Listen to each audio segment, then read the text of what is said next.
Day of Glory, Chapter 13, Part 2. Any pupils who'd like to may go with you. This promises to be an event. Something new was in Corey Peeler's eyes as the children streaked out past her. Granny Height stared with sudden comprehension. "Pound, Yoshki! Ladislas, wave!" ordered Zelda. The road up a long cat track run, lumpy and thickety at best, was becoming a bog besides. The small army came to Yoki's mill. Zelda held up the march. She went in. The massive wooden shaft screeched as it turned in a hole in the floor, and rumble from the story below filled the building. Link Yoki, meal-caked, was dumping corn into a hopper. "Mr. Yoki, are you going to vote?" Zelda screamed it. "Vote? I don't have to. I'm a Republican. My ma's a Democrat. We're paired." That was something new, Zelda pondered. In certain ways it bore a fair outward look, yet it rang unsoundly. Like an apple with a big worm. Her native sense told her why. "Mr. Yoki, I and Stepan often are on cross-cut saw together. I stand here and pull. He stand there and pull. We grow tired. The backs, they ache. We say, 'Look here, we are paired. Let us not pull against each other. Let us stand still. Does this cut the tree?'" Link Yoki, weary from grain totin', straightened and peered at her from under flour-laden eyebrows. "Your wheel catches water of mill dam with great smash," went on Zelda, feeling her powers of speech expand. "One side goes down, other side comes up. Paddles say, 'We are pair. We are on opposite sides to each other. Why should we make any more water bump, bump, bump? Let us stop the wheel now while we are in a quiet place and some other paddle is making smash. Does this grind the corn?'" Link reached for a lever, stilled his shaft. "I'm going to tell that to Ma." He glanced out the door. "What's the thing on a rake?" "This flag. We are parade."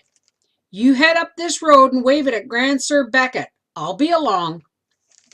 Ladislas, in spite of his maimed arm, bore the rake handle staunchly. Beyond the mill was only a footpath. Kettle banged, rain slanted, feet squidged. Grandsir, half a mile farther, was painting a decoy goose in his living room, which was also bedroom, gunroom, pelt drying and bird stuffing den, and kitchen. Stew bubbled in a pot. "Mr. Beckett, it is the day," called Zelda. "It don't look like night to me," retorted Grandsir, oldest man in the hollow and entitled to be touchiest. "It is day to vote. Won't you come?" "Can't stop what I'm doing here. I'm sick of eating groundhog. I'm getting ready for a flight of brand." "Mr. Beckett, are you good American?" "Me? American? My grandpappy's grandpappy founded this holler. Took it from the Cherokees. He fit at King's Mountain, too, in the Revolution. General Washington thanked him. He rode 200 miles to rouse the settlements and help make Washington president. What's that thing on a rake?" "It's a flag.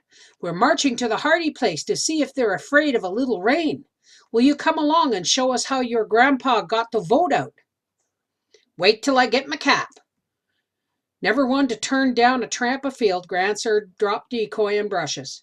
He considered Joseph and his kettle and said, "We can use more noise than that," and fished around until he found a bell-mouthed goose call. He blew a trial blast. "Reckon this'll rouse up Heber Hardy."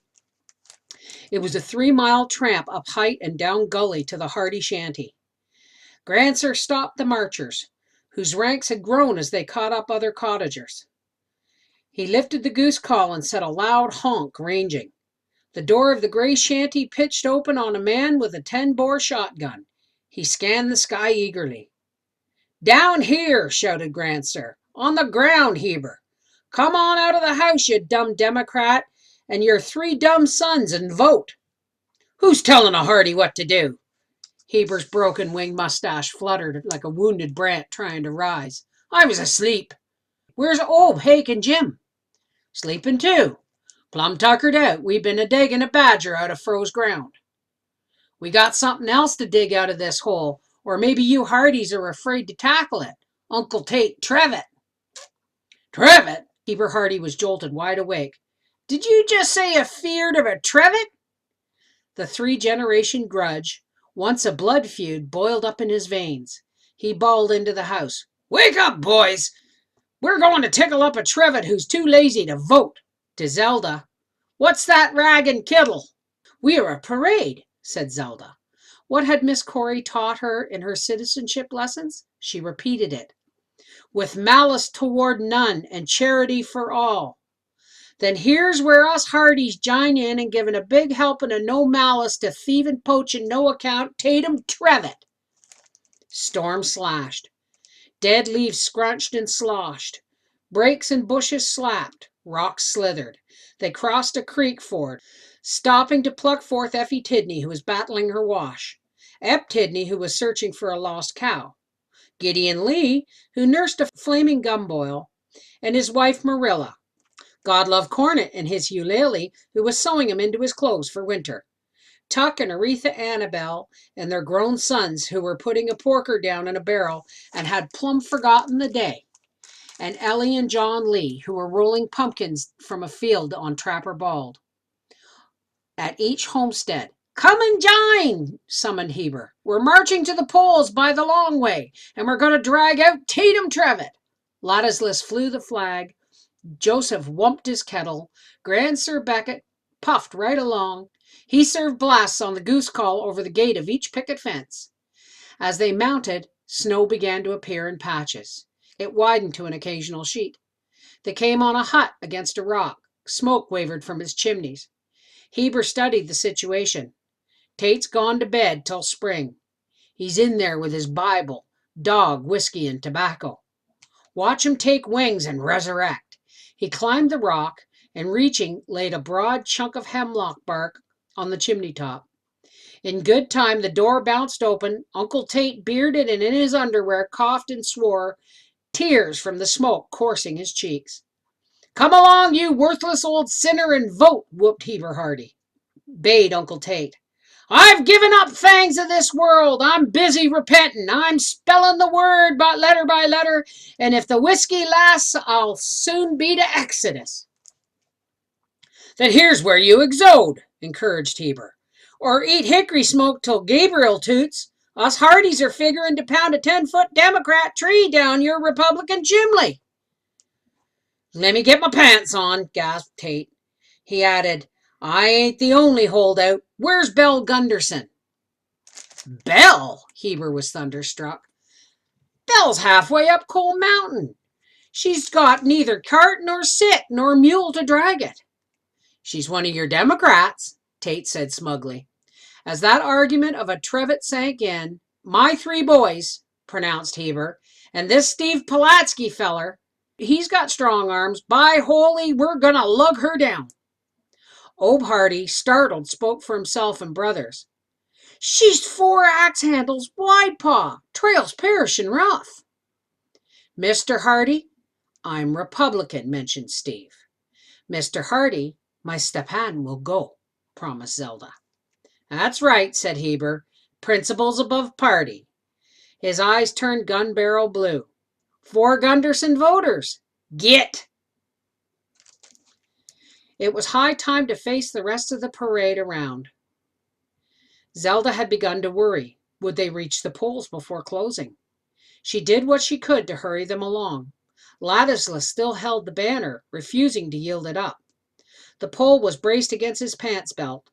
Yoshki wailed his kettle, and white-whiskered Grand Sir Becket helped keep feet lifting with his goose call. The 3 at the head of the rabble reminded Zelda of something. Of a picture, that was it. Of a young man, kind of like Ladislas, bearing the colors, with a hollering boy beating a drum at one side of him, and an old man with a rag around his head playing a fife at the other. Where she'd seen that picture didn't matter now. What counted was getting the laughing, scrabbling Maud down Slickery Slope or an over Swollen Creek without a loss of a minute or a voter. She trotted along the flank of the parade, urging it to stride faster. At 20 minutes to 7, The throng burst into the schoolhouse to the exclamations of the officials and the pleased look of Grandpa Poladsky, who was hungry for his borscht. Every reachable voter in the precinct was there except Belle Gunderson and those who had gone to fetch her. There were also most of the children and all of the dogs. At the surge for the booths, "Land of Dan!" exclaimed Granny Height, her eyes misty bright with understanding. Corey too regarded it with a shining wonder. But Zelda was in a fret lest the final few be lacking. "My Stepan has voted, but not the three Hardys, and Mrs. Gunderson. Will they come in time?" At 5 minutes to 7, the Gunderson party arrived also. Obe and Hake and Jim Hardy, any one of them who could claim to be the biggest man in the hollow, were sorely out of breath. Steve Poladsky looked as if his arms were pulled from their sockets. He glared reproaches at Zelda. "On every stump this bell sits down," he said. "On every rock. At all upgrades we pull, we push. At every down we break. From holes of mud we hump. We pry with fence rails. Democrat? She should be GOP elephant." In truth, most of Belle stuck out into the classroom as she wedged into, or rather girded herself with the booth. As Belle's folded paper slid into the box, 7 o'clock, polls closed, pronounced Tecumseh Hewitt. "Tellers, count the ballots. Friends, this is the biggest turnout Cat Track precincts ever had. I'd kindly like to know just what happened." "It was the flag," said Zelda simply. "And the drum, Mama," spoke up Joseph. "And Mr. Beckett's goose honk helped," said Zelda, wanting to be fair. Granny Height called out, "Zelda Poladsky, suppose you tell something more about that flag. We know you ran home and made it. Tell these neighbors now exactly what you made it of." "Scraps," said Zelda, "out of a rag bag." She couldn't say more. It had been an emotional day, and there'd been many weary miles. Strength was drained out of her. "Then I'll put my word in," said Granny. "Folks, in the outlandish place that she comes from, there was once a picnic." "Springtime it was," murmured Zelda. "In Grojek." Her voice was flat. "But down the road people came running. Behind them charged soldiers, charged police." Zelda put her face in her arms against Steve's back. "Zelda snatched some of her children to safety, but there was a little boy in a blue velvet jacket and cap, and a small daughter in a red picnic dress and white apron." Zelda raised her head. "It is enough. We go home now." "No," said Granny. "I want the neighbors to hear every bit." David went down under the hooves. Young Ladislas here tried to pull his cousin Jadwiga into a house. A soldier shouted, "Let go!" The boy refused. Zelda was on her tired feet. "Come, children. Come, Stepan. Papa." Granny Height drove on. With the hand that is left to him, Ladislas Pulaski today carried the flag of his new country to every house in this district. "I'll let you guess what the scraps that flag was made of." Zelda was stumbling out. "Mrs. Pulaski," called Corey Peeler, "before you go, the paper flag on our wall has gone to pieces. I'm sure the men will fix our roof now they see how it leaks. Would you be willing to give us your flag?" In the doorway of Peckerwood Schoolhouse, Zelda turned. "Such a poor flag it is, just basted." "It shall hang above our clock forever. We couldn't ask for finer. Please, Mrs. Pulaski." Thought Zelda, David and Jadwiga will be here in this school always. "Yes, yes," she cried. "My friends, the school can have it." Heber Hardy plucked Steve by his leather sleeve. "Belle wants to know when you boys are going to tote her up that mountain to where you fotched her from. She's waiting." "You come to hell," said Stephen Pulaski, citizen.